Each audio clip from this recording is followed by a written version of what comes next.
Hello everyone, स्वागत है आप सबका learning with Gautam YouTube channel में। तो आज की इस वीडियो हम करने वाले हैं क्लास 12 होम साइंस के यानी कि गृह विज्ञान के most important subjective question answer को यानी कि होम साइंस के दीर्घ उत्तरीय प्रश्न उत्तर को आज की इस वीडियो में करने वाले हैं। वीडियो आप लोगों के लिए काफ़ी ज़्यादा इंपॉर्टेंट रहने वाला है क्योंकि इस वीडियो में जितने भी प्रश्न लिए होम साइंस के सभी प्रश्न इंपॉर्टेंट और सिलेक्टेड प्रश्न हैं। तो आप लोग वीडियो को अच्छे से ध्यानपूर्वक और लास्ट तक जरूर देखिएगा। तो चलिए शुरू कर लेते हैं फर्स्ट क्वेश्चन से। और फर्स्ट क्वेश्चन है हमारा, प्रदूषण के कितने प्रकार होते हैं और प्रत्येक का संक्षिप्त में वर्णन दें। यानी कि प्रदूषण के जितने भी प्रकार होते हैं हर एक प्रकार का आपको संक्षिप्त में वर्णन भी करना है। तो प्रदूषण को याद रखना है, 4 प्रकार होते हैं। कौन कौन से होते हैं? तो वायु प्रदूषण, जल प्रदूषण और ध्वनि प्रदूषण। और इसके अलावा क्या होता है? तो भूमि प्रदूषण भी होता है। अब इस सब को क्या करना है? तो संक्षिप्त में सबका परिचय भी देना है यानी कि वर्णन भी करना है। तो वायु प्रदूषण जो होता है ये वायुमंडल में हानिकारक गैसों और कणों के मिलन से होता है, जैसे कि धुएं से, धूल से और वाहनों के धुएं से। इन सभी से क्या हो जाता है? तो वायु प्रदूषण होता है। अगला है हमारा जल प्रदूषण। अब ये जल प्रदूषण किस तरह से होता है? तो जल के स्रोत में गंदगी और रसायनों के मिलन से होता है, जैसे कि औद्योगिक कचरा और सीवेज। जैसे जो इंडस्ट्रियल वेस्ट होता है, जो फैक्ट्री से निकलने वाला कचरा होता है या फिर कोई नाला का कचरा होता है या सीवेज का जो होता है, इससे क्या हो जाता है? जल प्रदूषण होता है, जिससे क्या हो जाता है? तरह तरह की बीमारियां होती है जल प्रदूषण से भी। और नेक्स्ट है हमारा ध्वनि प्रदूषण। ध्वनि प्रदूषण कैसे होता है? तो अत्यधिक शोर से होता है, जैसे कि वाहनों की आवाज़ यानी कि जो गाड़ी होती है उसकी आवाज़, उद्योगों का शोर यानी कि इंडस्ट्रियल जो शोर होता है, जैसे फैक्ट्री चलती है, फैक्ट्री में कई सारे मशीनें चलती हैं तो उनसे निकलने वाली जो आवाज़ होती है, या फिर संगीत या और कोई भी ऐसी तेज आवाज़ होती है, उससे होता है ध्वनि प्रदूषण। और चौथा है हमारा भूमि प्रदूषण। अब भूमि प्रदूषण किस तरह से होता है? तो भूमि पर कचरा और हानिकारक जो रसायन के जमाव होते हैं, जैसे कि प्लास्टिक, खतरनाक कुछ रसायन होते हैं या कोई औद्योगिक कचरा यानी कि फैक्ट्री से निकलने वाला कोई कचरा होता है, तो इन सब से क्या होता है? तो इन सब से भूमि प्रदूषण होता है। तो याद रखना है आप लोगों को कि प्रदूषण के जो होते हैं 4 प्रकार होते हैं। और ऑब्जेक्टिव क्वेश्चन में भी ये पूछा जा सकता है कि प्रदूषण के कितने प्रकार होते हैं? तो 4 प्रकार होते हैं। 4 कौन कौन से हैं? तो वायु प्रदूषण, जल प्रदूषण, ध्वनि प्रदूषण और भूमि प्रदूषण। और सबको अच्छे से याद रखना है, इसमें कुछ ध्यान रखने की खास जरूरत है ही नहीं। इसमें वायु प्रदूषण में बस एक लाइन में आपको याद रखना है कि वायुमंडल में जितने भी हानिकारक गैस और कण का मिलन होता है उसे ही कहा जाता है वायु प्रदूषण।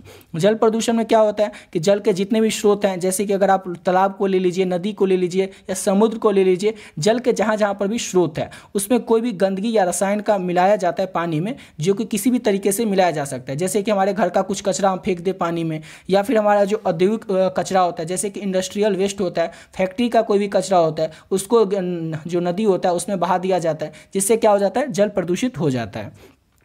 और अत्यधिक जो शोर करते हैं या फिर वाहनों की आवाज़ होती है, वाहन यानी कि गाड़ी की जो हॉर्न होता है, या फिर कोई जो फैक्ट्री चल रहा है उसमें जो तरह तरह की मशीनें हैं उससे जो आवाज़ निकलती है, इन सब से क्या होता है? ध्वनि प्रदूषण होता है।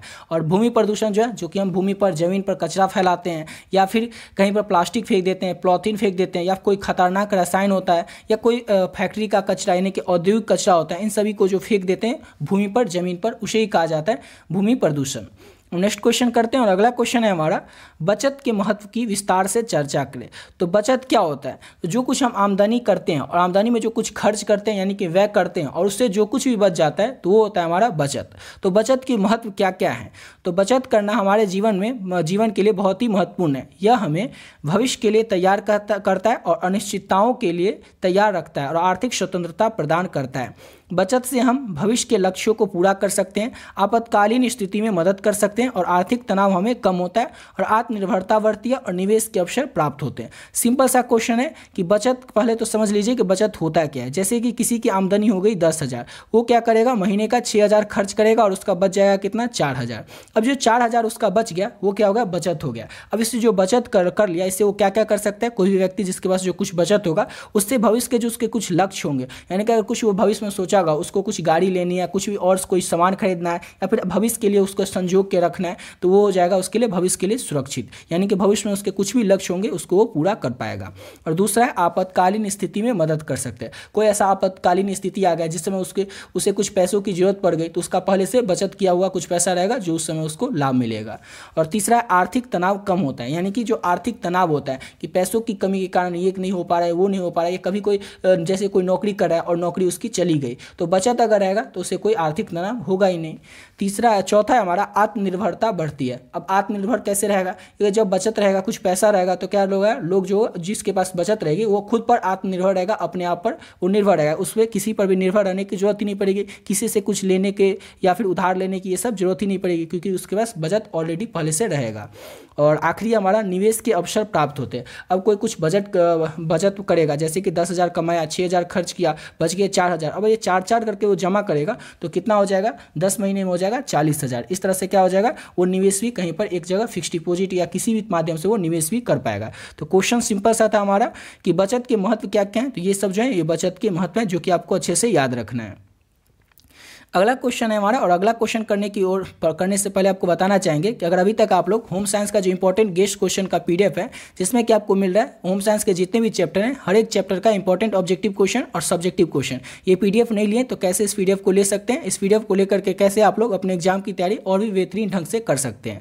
ऑलरेडी बहुत सारे बच्चे जो इस पीडीएफ को ले चुके हैं, जो भी बच्चे इस पीडीएफ को ले लिए वीडियो को थोड़ा स्किप करके थोड़ा आगे से देख लीजिएगा, और आप जो भी बच्चे नहीं लिए उनको बता दें कि इसमें आपको क्या क्या मिलेगा। तो आपके होम साइंस के जितने भी चैप्टर हैं, हर एक चैप्टर का जो भी इंपॉर्टेंट ऑब्जेक्टिव क्वेश्चन है चैप्टर वाइज, चाहे सब्जेक्टिव क्वेश्चन जो है चैप्टर वाइज, वो सारा का सारा आप लोगों को इस पीडीएफ में मिल जाएगा। और इसके साथ साथ 2013 से लेकर के 2024 तक यानी पिछले 11 साल में जो भी प्रश्न पूछे गए आपके एग्जाम में ऑब्जेक्टिव क्वेश्चन, वो भी आपको आंसर के साथ मिल जाएगा। और ये सब कुछ जो आपको मिल रहा है केवल और केवल 20 रुपीज़ में। तो इसको आपको लेना कैसे है और पे कैसे करना है, तो ये नंबर है 7903820891। इस नंबर पर आप लोग फोन पे, गूगल पे, पेटीएम किसी भी माध्यम से आपको केवल और केवल 20 रुपीज़ पे कर देना है। उसका स्क्रीनशॉट लेकर के इसी नंबर से जो व्हाट्सएप है उस व्हाट्सएप पर आपको स्क्रीनशॉट को भेज देना है।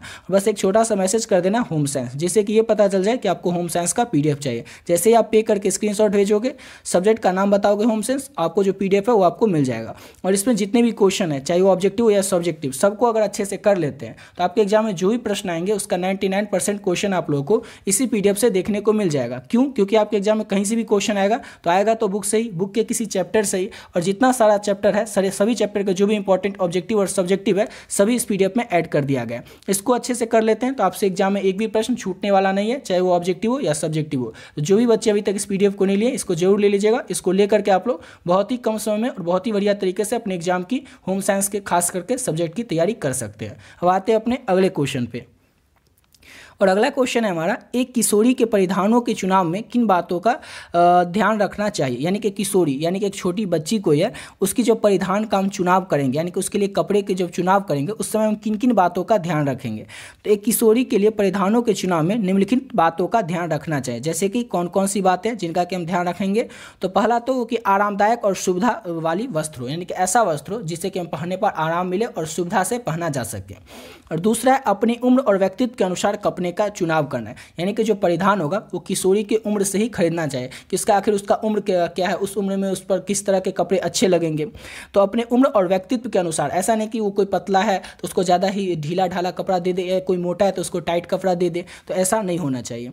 तीसरा है मौसम के अवसर के अनुसार कपड़ों का चुनाव, यानी कि गर्मी में सूती कपड़े, ठंडी में थोड़ा ऊनी टाइप के कपड़े, इस तरह से कपड़ों का चुनाव करेंगे। चौथा है आत्मविश्वास और सुरक्षा की भावना हो, इस तरह के कपड़ों की चुनाव करेंगे। सामाजिक और सांस्कृतिक मूल्यों का समान के अनुसार, यानी कि कोई गांव की अगर वो किशोरी है तो उसके लिए उसी टाइप का, यानी कि वहाँ का कैसा समाज है, वहाँ का कैसा संस्कृति है, उसी टाइप का कपड़े का चुनाव करेंगे। सिंपल सा क्वेश्चन था कि जब भी एक किशोरी के लिए, यानी कि कोई छोटी बच्ची है, उसके परिधानों की, उसके कपड़ों का चुनाव करेंगे उस समय किन किन बातों का ध्यान रखना चाहिए। तो इन सारी बातों का ध्यान रखना है जिस समय किसी छोटी बच्चे का कपड़े का, यानी किशोरी के परिधानों का चुनाव हो रहा हो उस समय। समझ गए?